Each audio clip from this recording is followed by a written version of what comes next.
Fala pessoal, Danilo Milen aqui e este é mais um episódio do nosso podcast, canal de Rumenologia. O episódio de hoje é sobre ciclo de Krebs em animais ruminantes, isso mesmo, o temido ciclo de Krebs. Vamos desmistificar o ciclo de Krebs hoje para animais ruminantes e também vamos falar da influência, onde o ciclo de Krebs se encaixa tanto no metabolismo energético quanto no metabolismo proteico em animais ruminantes.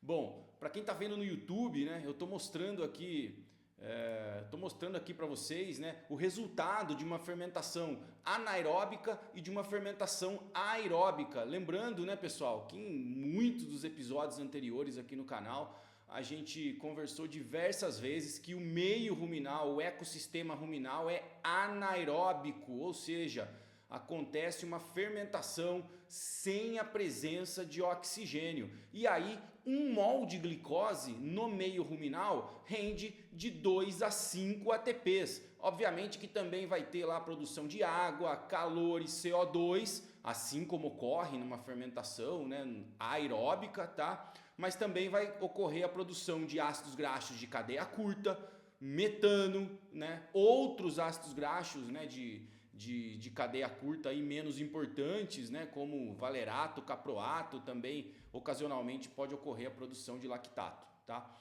Mas o interessante de olhar aqui na fermentação anaeróbica, é que cada mol de glicose produz apenas de 2 a 5 ATPs. Na fermentação aeróbica, quando há presença de oxigênio, o mesmo mol de glicose ele rende de 36 a 38 ATPs. Tá ok, pessoal? E o interessante aqui de a gente observar é que todo o ATP produzido no meio ruminal é utilizado pela própria microbiota ruminal para fazer manutenção. O que é isso?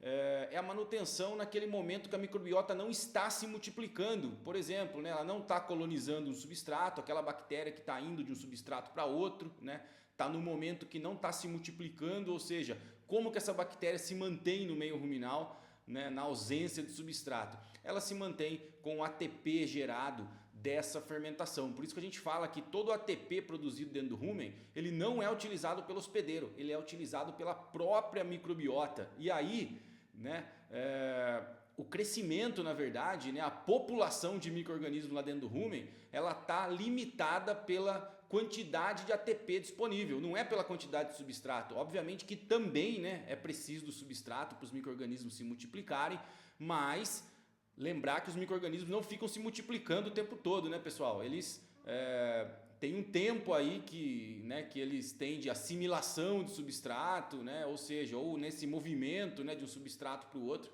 Então eles precisam de ATP para se manter lá dentro do rumen, e como cada mol de glicose rende menos ATP, essa concentração de ATP no meio ruminal acaba limitando o crescimento microbiano.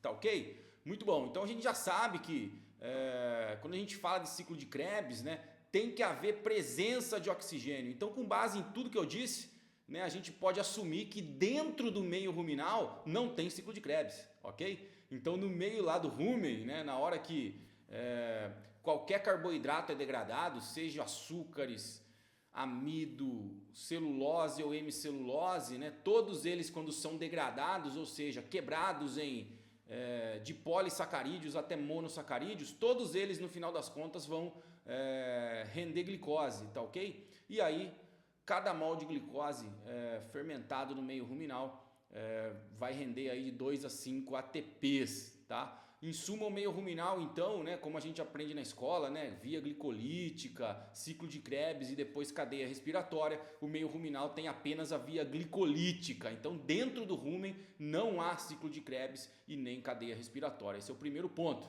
tá ok? No entanto, eu preciso ressaltar, principalmente para o pessoal que está na universidade ainda, ressaltar que o hospedeiro, o animal ruminante, tá? Esse sim, ele no animal, no organismo do animal, com exceção do rumen, ocorre via glicolítica, ciclo de Krebs e também cadeia respiratória, Muitos de vocês devem estar pensando como que isso ocorre, Em vários episódios anteriores aqui a gente conversou que o propionato, que é um dos ácidos graxos produzidos no meio ruminal, ele vai lá para o fígado e o fígado transforma, né, esse propionato em glicose por meio de um processo chamado neoglicogênese, tá ok? Então o propionato é transformado em glicose no fígado e o fígado então libera essa glicose para a corrente sanguínea do hospedeiro, ou seja, do animal ruminante. E aí essa glicose pode entrar aí, né, em qualquer célula do organismo do animal ruminante e então sofrer a sua via glicolítica ou fosforilação oxidativa e consequentemente ser queimado aí, né, no ciclo de ser queimada no ciclo de Krebs e também passar pela cadeia respiratória. Tá legal, pessoal? Então, primeiro ponto, não tem ciclo de Krebs no meio ruminal. Tá? Bioquimicamente, né, o ciclo de Krebs, né, que a gente aprende lá na escola, né, é esse que eu estou mostrando para vocês. Né, quem está no YouTube está vendo uma via glicolítica, o ciclo de Krebs, né, mostrado aí, né, nessa foto aí bem legal. Tá? Então, o que a gente precisa para ter ciclo de Krebs? Precisa ter mitocôndria, né, pessoal? Então, como a gente aprendeu lá na escola, no cursinho, né, ou no primeiro ano da faculdade em bioquímica, né, depois da via glicolítica, né, a via glicolítica acaba quando? Quando há a formação de 2 piruvatos. Né? Aí o piruvato entra na mitocôndria e aí começa o processo de transformação de piruvato em acetil-CoA e consequentemente, né, esse acetil-CoA vai para o ciclo de Krebs e aí lá embaixo aqui nessa figura eu estou mostrando para vocês a sequência de eventos no ciclo de Krebs. Né? O acetil-CoA junta com o oxalacetato, vai formar citrato, alfa-cetoglutarato, succinil-CoA e daí por diante. Tá ok? No entanto, é bom lembrar que para ocorrer ciclo de Krebs é necessária a presença de oxigênio, ou seja, no rumen não tem oxigênio. Ok? Outra coisa que não acontece no meio ruminal, né? As bactérias, né, que são, né, os micro-organismos aí predominantes no meio ruminal, elas são procariontes, ou seja, as bactérias, gente, não têm mitocôndrias. Né? Então não tem como uma bactéria fazer uma fermentação, nem que ela quisesse, né, fazer uma fermentação aeróbica, né, e fazer com que, né, essa glicose se transformasse em piruvato e esse piruvato entrasse na mitocôndria. Tá ok? Bactéria não tem mitocôndria. Né? Se a gente lembra lá de biologia celular, né, a bactéria, por ser um organismo procarionte, ela tem núcleo totalmente desorganizado, né? Ela tem muito ribossomo, né, para síntese proteica, mas faltam diversas organelas, entre elas a mitocôndria. Tá? Então não seria possível, né, fazer essa fermentação aeróbica no rumen porque precisa de mitocôndria. Alguém pode perguntar, mas os protozoários são eucariontes, têm mitocôndria. Beleza, os protozoários estão liberados aí, mas como o rumen não tem presença de oxigênio, tá, a fermentação deles também tem que ser anaeróbica. Tá ok, pessoal? Ou seja, a última coisa que acontece, né, no meio ruminal, que é semelhante, né, ao organismo do hospedeiro, é via glicolítica e a conversão então do piruvato aí em acetil-CoA ou em oxalacetato. Tá ok? Então a glicose vem lá, né, na via glicolítica, tem 5 fases, né, de preparação e 5 fases de pagamento, a via glicolítica. Tá ok? E no final dela, uma glicose rende 2 piruvatos. E aí esse piruvato tem 2 caminhos a seguir. Ou ele é transformado em acetil-CoA ou ele é transformado em oxalacetato. Tá ok? Bom, no ciclo de Krebs, propriamente dito, a gente já sabe o que acontece, né? Para onde que ele vai, né? Ele vai lá, os dois se juntam, forma citrato, alfa-cetoglutarato, como eu já disse. Agora, dentro do meio ruminal, né? Eu quero que vocês olhem esse slide aqui que é muito legal, né? É um slide mais aproximado, né, em relação ao slide anterior. Vocês veem ali o piruvato entrando lá em cima, né? O piruvato se transforma em acetil-CoA e também esse piruvato ele pode ser transformado em oxalacetato, né? Saem 2 flechas aí do piruvato, né? Uma em direção ao acetil-CoA e outra em direção ao oxalacetato, tá? Então isso mostra, né, o ciclo de Krebs aí bem ampliado, né? E toda a volta que ele faz aí, desde citrato, isocitrato, alfa-cetoglutarato e tudo mais, até o ciclo se fechar. Esse é o processo normal que ocorre no hospedeiro, tá ok? Dentro do rumen, Não é possível nem o acetil-CoA, nem o oxalacetato serem transformados em citrato, exatamente porque não tem oxigênio disponível. Tá ok, pessoal? O que acontece lá dentro do rumen? O acetil-CoA ou o oxalacetato, eles tomam outro caminho, tá ok? E aí, eu estou mostrando aqui para vocês agora o caminho que se faz dentro do rumen, depois do oxalacetato e depois do propionato. Quero que vocês olhem aí do lado direito da tela, né? O piruvato indo ao oxalacetato. E aí esse oxalacetato faz toda essa via aí com malato, fumarato, para lá no final, se vocês seguirem as flechas aí, ele ser transformado em propionato. Ou se não, o piruvato ele pega o caminho do acetil-CoA, né? Se a gente olhar a flecha ali para o lado esquerdo agora, né? Tem a transformação de um piruvato em acetil-CoA mais formato ou CO2, e aí esse acetil-CoA é responsável pela formação do acetato ou do butirato no meio ruminal. E agora olha que curioso, né pessoal? Estou mostrando aqui para vocês a junção agora dos dois slides, né?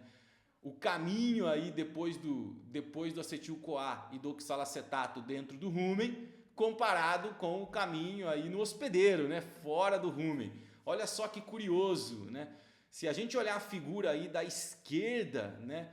Vocês vão olhar lá o piruvato indo ao oxalacetato e vamos fazer o sentido anti-horário agora, pessoal. Convido vocês que estão escutando no Spotify, que vão para o YouTube depois, que esse slide é imperdível. O que acontece com o oxalacetato no sentido anti-horário? Isso dentro do rumen, né? Vamos olhar a figura da esquerda, né? Mas vamos pensar dentro do rumen. O oxalacetato ele vai a malato, depois a fumarato, depois a succinato e depois a succinil-CoA, tá ok? Agora vamos olhar na figura da direita, né? Piruvato vai ao oxalacetato, né? Do lado direito aí da via, depois malato, succinato, succinil-CoA até formar o propionato. Ou seja, né? A via de produção do propionato dentro do rumen, que é o precursor da glicose nos ruminantes, é como se ele passasse, né, essa produção de propionato por um ciclo de Krebs incompleto. Muito bacana, né, pessoal? Então olha lá de novo, ó. Glicose fosforilou na via glicolítica, virou piruvato. Se o piruvato tomar o caminho do oxalacetato, ele faz como se fosse um ciclo de Krebs inverso até o succinil-CoA. Agora olhem na figura da esquerda, né? Marcados em roxo aí, o lilás, né? O piruvato sendo transformado em oxalacetato, e então depois amalato, fumarato, succinato e succinil-CoA. Muito legal, né, pessoal? Então, a produção de propionato no rumen, que por sua vez vai render glicose no fígado, ela passa, né, por um ciclo de Krebs bioquimicamente incompleto. Tá ok? Muito bacana. E aí, depois do succinil-CoA, o que acontece lá dentro do rumen, né, pessoal? Vocês estão vendo ali que na figura aí na extrema direita, né, tem uma vitamina B12 ali, né? Então, dali para frente, os micro-organismos, eles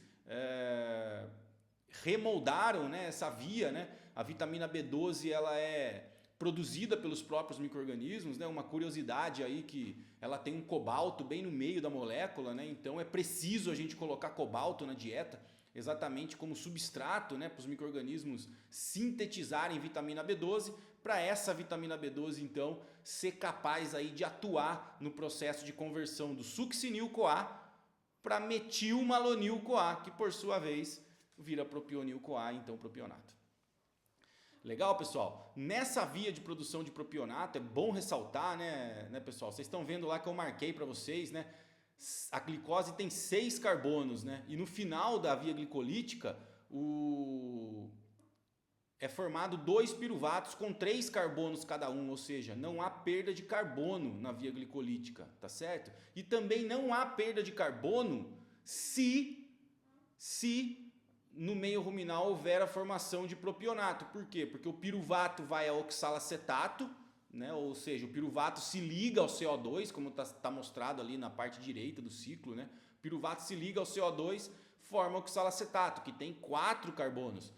A sequência da via, todos os intermediários têm 4 carbonos, tá? A passagem de metilmalonil-CoA para propanil-CoA libera gás carbônico, e o propionil-CoA fica então com 3 carbonos e o propionato tem 3 carbonos. Lembrando que o o CO2, o gás carbônico, liberado no processo de conversão do metilmalonil-CoA para o propionil-CoA é utilizado dentro dessa própria via, porque é o gás carbônico que foi utilizado lá em cima na via para a produção de oxalacetato, aí, né, quando o piruvato se juntou ao gás carbônico e se transformou em oxalacetato. Logo, falamos que a produção de propionato no rumen ela é a mais eficiente em termos energéticos, tá ok? Porque não há perda de carbono, ou seja, não há emissão de carbono para a atmosfera, tá certo? E ainda gera um produto, né, que é o propionato, que é precursor da glicose. Tá ok, pessoal? Então, além, né, dessa curiosidade, né, desse fato muito legal aí do propionato ser produzido, né, num ciclo de Krebs incompleto, né, no meio ruminal pela ausência de oxigênio, tá? Ela ainda é uma via que não tem perda de carbono, tá ok? Ou seja, ela é considerada altamente eficiente quando comparada às vias de produção de acetato, de butirato e dos outros ácidos graxos menores aí encontrados no rumen. Só em forma de curiosidade, né, pessoal? O piruvato, né, se ele for transformado em acetil-CoA, lembrar que o acetil-CoA tem 2 carbonos, né? Se cada piruvato tem 3 carbonos e o acetil-CoA tem 2, para onde vai esse outro carbono? Exatamente, ele é transformado, né, liberado na forma de CO2 ou metano, que, né, são encarados aí como, né, perda de energia, né? Então a formação de acetato e também de butirato envolve perda de carbono e obviamente emissão aí de carbono para a atmosfera. Legal, pessoal? Então se quisermos otimizar, né, a retenção de carbono, né, pelo animal ruminante, né, a gente tem que utilizar ingredientes na dieta que favoreçam a via de formação de propionato, né? Que ingredientes são esses, né? Usualmente os açúcares, os amidos, né, são fermentados por micro-organismos que vão acabar produzindo propionato, ou seja, tomando essa via do ciclo de Krebs incompleta no meio ruminal. Tá ok? Muito bom. Então essa é a forma aí de manipular aí o meio ruminal para a gente deixar ele mais eficiente, né, usando esse ciclo de Krebs incompleto e então aumentando a retenção de carbono dentro do animal, que, né, essa retenção de carbono na prática nada mais é que fazer com que o animal retenha isso na carne ou no leite, ou seja, produtos que a gente, né, vai acabar consumindo. Muito legal. Falando agora um pouco, né, da relação do ciclo de Krebs com o metabolismo proteico, né, mais precisamente aí dos aminoácidos, né? Eu estou mostrando para vocês agora aqui de novo o ciclo de Krebs, né? Mas em torno desse ciclo de Krebs eu estou mostrando para vocês os aminoácidos essenciais. Esses aminoácidos essenciais, né, eles são aí, parte deles são glicogênicos, outros cetogênicos e outros glicogênicos e cetogênicos, tá ok? Então, os aminoácidos que podem, por ocasião, serem utilizados para fazer neoglicogênese, né? Ou seja, produzir glicose a partir de um substrato não glicídico, né? Nesse caso aqui, os aminoácidos, né? Olha só o que acontece. Todos esses aminoácidos aí mostrados na tela, né? Os que estão marcados em verde e em rosa, né? Eles são passíveis de serem utilizados para a produção de glicose. Como isso acontece, né? Simplesmente esses aminoácidos eles são transformados em algum intermediário do ciclo de Krebs. Muito bacana, né, pessoal? Por exemplo, a isoleucina com o triptofano, eles são, né, se preciso, né, de aminoácidos para formar glicose, né? Caso o animal esteja precisando de glicose, né? Tipo um animal no pasto em época de seca, né? Tem muito pouco carboidrato não fibroso, né, no pasto, né? Então o rendimento, né, a produção de propionato no rumo é muito pequena, né? Ou seja, pode acabar faltando glicose para o animal e aí ele vai lançar mão da segunda fonte de glicose, da segunda fonte, na verdade, de substrato para neoglicogênese, que são os aminoácidos glicogênicos. Então, se precisar queimar aminoácidos, né, e se o caso for da isoleucina com o triptofano, por exemplo, eles vão ser transformados em acetil-CoA. Se for a fenilalanina, triptofano ou tirosina, eles vão ser transformados em acetoacetil-CoA. Se for arginina, glutamato, glutamina, histidina, prolina, vai ser transformado em alfa-acetoglutarato. Se for metionina, treonina e valina, vai ser transformado em succinil-CoA e assim por diante.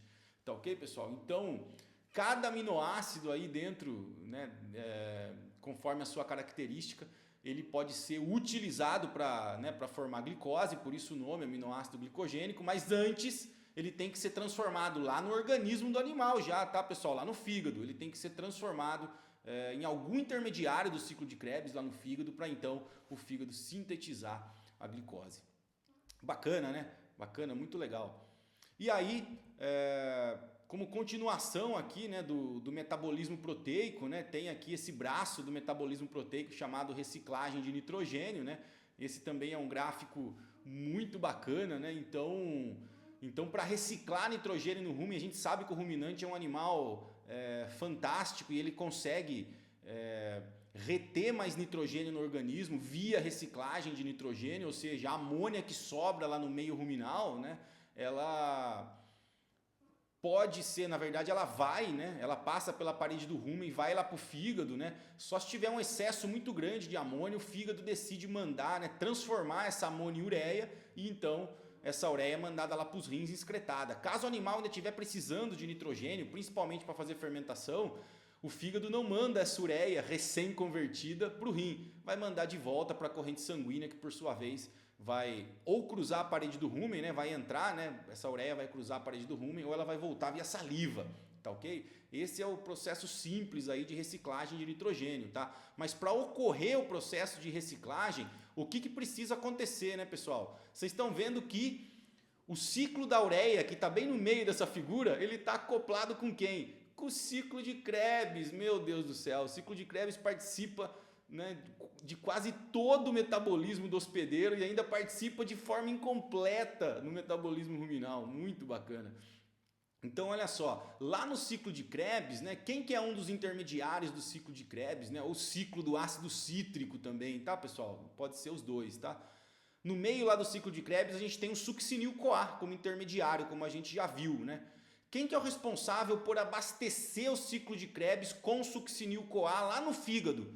É o propionato que vem do rumen. Então, se a gente olhar aqui nessa figura, o propionato está saindo lá do rumen, né, e chegando no fígado, né? Então, nem todo propionato, né, não é 100% do propionato que vira glicose no fígado, tá, pessoal? Uma parte desse propionato é usado para abastecer, para fazer girar o ciclo de Krebs lá no fígado, ou seja, o propionato é transformado em succinil-CoA, esse succinil-CoA, como vocês estão vendo aí na figura do lado, vira oxalacetato, o oxalacetato sai do ciclo de Krebs, forma aspartato, e esse aspartato entra no ciclo da ureia, ou seja, olha só, para o ciclo da ureia acontecer, para aquela amônia que sai do rumen, e chegar no fígado e ser reconvertida a ureia, é necessário aspartato nesse ciclo. E quem fornece aspartato para o ciclo da ureia? Indiretamente o ciclo de Krebs. E como que a gente faz o ciclo de Krebs rodar?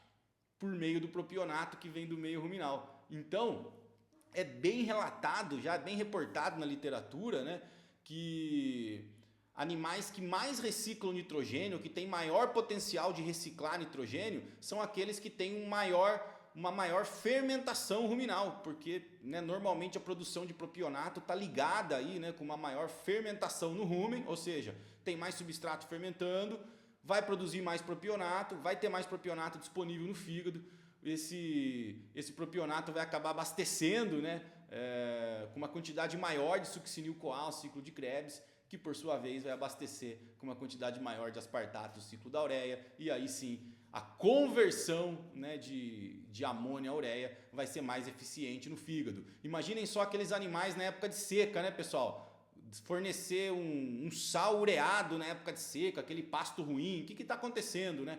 Por que a gente não pode perder a mão muito na ureia, né, em época de seca, e normalmente a dose fornecida é mais baixa, né? Porque não tem muito propionato vindo do fígado na época seca do ano, porque não tem fermentação tão intensa, porque não tem carboidratos não fibrosos. Então não adianta nada a gente jogar um monte de amônia para o fígado reconverter a ureia, que isso não vai acontecer, porque o ciclo de Krebs não manda aspartato para o ciclo da ureia, tá ok? E é por isso, né, a gente já gravou um episódio sobre isso, né, um episódio de ureia, né, que está aqui no canal, onde a gente fala que o fígado ele consegue, na verdade, né, fazer essa reciclagem, mas tem que ter substrato, né? Se não tiver aspartato, o que vai acontecer? Vai chegar amônia lá no fígado, essa amônia por falta de aspartato, não vai ser totalmente convertida e aí essa amônia pode ganhar corrente sanguínea e aí sim, dependendo da dose, causar algum tipo de intoxicação no animal. Beleza, pessoal? Muito legal. Então, né, em resumo aqui nesse episódio, o meio ruminal não tem ciclo de Krebs, né, porque não tem oxigênio, mas ele tem um ciclo de Krebs incompleto. Tá ok? Que eu já mostrei para vocês aqui, que é muito fantástico. Lembrar que o animal, né, o hospedeiro, aí sim, né, depois que sai do rumen, aí o hospedeiro tem ciclo de Krebs, né? E a gente conversou aqui da influência, né, na verdade, da relação do ciclo de Krebs no metabolismo dos aminoácidos, né, que precisam, né, ser transformados em algum intermediário do ciclo de Krebs para serem transformados em glicose, e também da influência aqui, né, do ciclo de Krebs na reciclagem de nitrogênio. Tem diversas outras funções, obviamente, do ciclo de Krebs aí no organismo do ruminante, mas nesse episódio a gente está focando, né, exatamente os mecanismos que estão relacionados ao organismo do ruminante com o rumen diretamente. Tá ok, pessoal?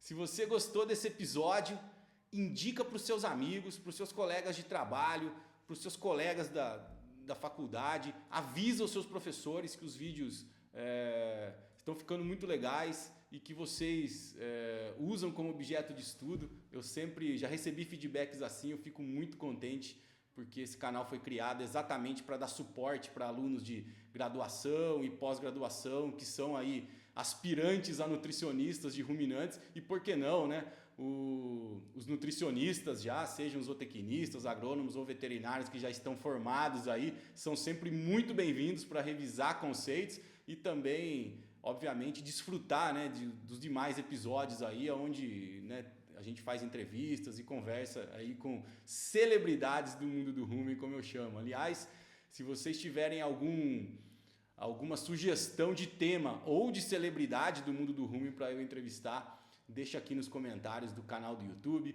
ou me manda um direct lá no Instagram.